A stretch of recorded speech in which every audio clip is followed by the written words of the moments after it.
The phrase getting out of your comfort zone is thrown around so much today online and in motivational quotes that it's begun to lose its meaning. We all have our fears. Some people are afraid of snakes, spiders, sharks, or alligators. Other people are afraid of traveling in a country where you don't speak the language, or to countries that have dangerous reputations like Afghanistan or Yemen. Approaching these kind of fears isn't as much a matter of physical strength as it is learning how to control your mind, especially when it's screaming at you. I view the act of getting out of your comfort zone almost like training. You train when you get a new job, or you train your body to get strong when you go to the gym. You also need to train your mind with fear, so when you inevitably face these things in real life, you are more prepared to rise to the challenge. Yep. Toes over the edge. Good. Look up. Stand straight. My biggest fear is heights. Whenever I get near a large drop, my palms start sweating, my heart and my mind are racing, and I feel like I'm on the verge of getting a panic attack. When I was 18 years old and on my first backpacking trip across Europe, I was with my friend Bryn, and we were staying in a small town in Switzerland that happened to be known for this iconic James Bond opening scene of GoldenEye. And for some reason, once I saw this scene, I had this feeling in my gut that I wanted to recreate it for myself.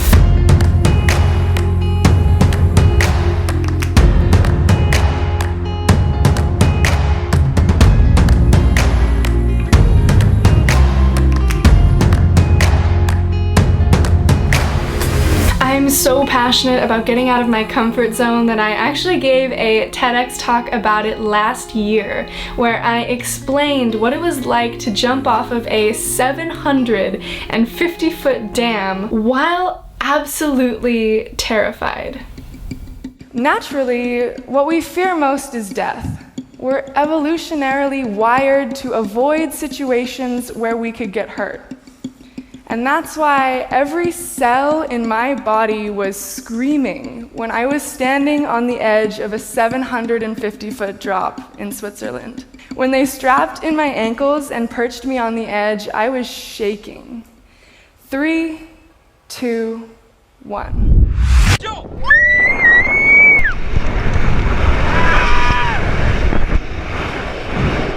I plunged into 7.5 seconds of the most intense sensory overload I had ever experienced. Complete terror turned into utter euphoria and resulted in one of the most significant moments of my life. I realized what was possible and became instantly hooked on the rush of having new experiences. So I'm someone that's usually very good at masking my emotions. I have a way of remaining composed on the outside, even if I'm freaking out on the inside. For some of the friends that are closest to me, they have a way of being able to see through that mask and be aware of when I am genuinely very afraid. And my friend Bryn, who was with me on the day of that bungee jump, she was there and had a very different perspective on the entire experience than I had. I'm gonna call up my friend Bryn now so that I can talk to her about how different our experiences were, even though we were doing the same activity. Hey dude. Hey. So I want to chat with you a bit about our experience bungee jumping in Switzerland and what you remember was like my general energy towards it. You're like, cool, I hope I enjoy my my last few moments here on this vacation, on this trip before I just But that was completely different than how you felt towards it at all. This was like basically facing my biggest fear. It wasn't terrifying. I had never, jumped from 700 feet before. That was something new. But it was confronting my biggest fear. I was honestly nervous for you because I thought that you were gonna chicken out at the last minute. You did? Well, yeah, I thought you were gonna get there and like stand up there and be like, no. I just thought that one of the most interesting things about it is that it can be so like scary for one person and then not that big of a deal. Alright dude, thank you so much for sharing your perspective again on one of the most terrifying yet significant days of my life. Bye. Bye. After that initial bungee jump, I was feeling very empowered, but I was honestly surprised to feel that I wasn't over my fear of heights. I actually had the opportunity to go bungee jumping again in Zimbabwe off of the Victoria Falls Bridge, which is also a huge, iconic bungee jumping location, and I was still absolutely terrified. It did not help that while they were strapping me in for the jump, they actually wrapped bath towels around my legs and as a part of the harnessing technique, which did not instill any sense of confidence in the safety of the jump whatsoever.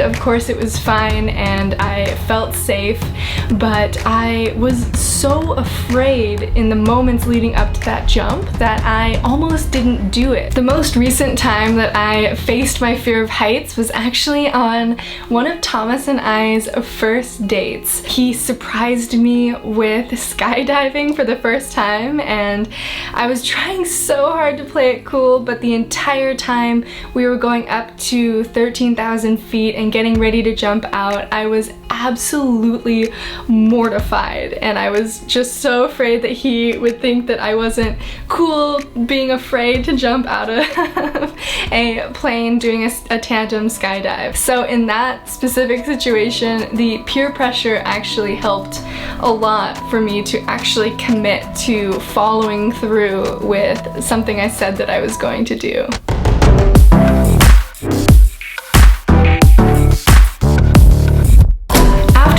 My experiences, I've faced my fear of heights 3 times now, and to be completely honest, I'm still freaking terrified every single time. Bungee jumping wasn't that much easier the second time. Skydiving was just as scary as I thought it was going to be, and yes, I've traveled to every country in the world, and sometimes I get a little stuck in my head about cruising at an altitude of 3,800 feet. In my experience with this specific fear, it's not about becoming unafraid.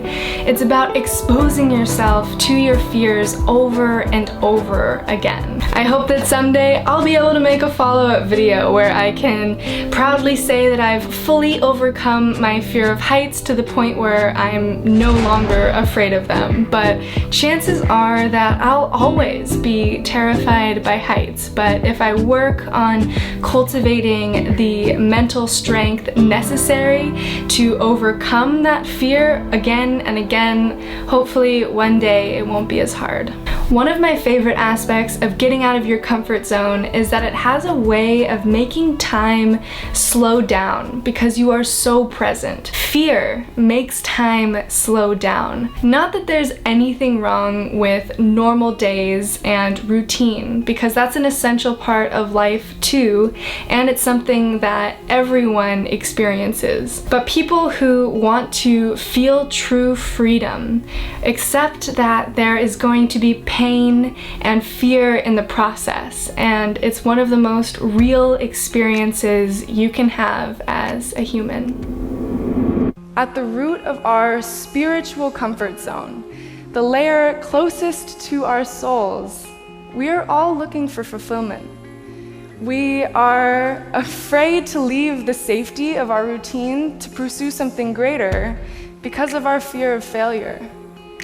I set myself up for a goal with a very realistic potential for failure. Not because my family wanted me to, or because it was easy, but because I knew that I would regret it for the rest of my life if I didn't try. And now, I make the majority of the decisions in my life based on the answer to a very simple question. Will I regret not doing this? Being in a state of comfort itself is freedom from pain, but when we subject ourselves to genuine discomfort and plunge into the unknown, that's when we learn to transcend the layers of our comfort zone, manage our fears, and become empowered by them. Ask yourselves, how uncomfortable are you willing to become in order to reach your fullest potential? Thank you.